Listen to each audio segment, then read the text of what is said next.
कि नवाब साहब खे कंहिं रस्ते ते चयो तूं कॾहिं आई। नवाब साहब खे जाम गुस्सो अची वियो, सिधो कोर्ट में केस कयईंसि करे। कोर्ट में उहो माण्हू आयो, जॾहिं चयो भई हिनखे हिन खां माफ़ी वठि, न त तुंहिंजो केस लंबो थी वेंदे। हुन माण्हूअ नवाब साहब खां माफ़ी वरिती।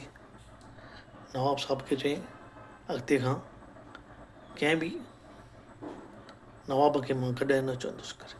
चयईंसि ठीकु आहे। जीअं ई माण्हू कोर्ट खां ॿाहिरि निकिरे पियो, जज खे चयईं भई मां नवाब खे गॾु नथो चई सघां, पर गॾे खे त नवाब चई थो सघां न। जज चए था उन में को असांखे प्रॉब्लम कोन्हे, हुन सां कोर्ट जो को वास्तो कोन्हे करे। जीअं ई ॿाहिरि निकिरे थो, चएसि थो नवाब साहब सलाम।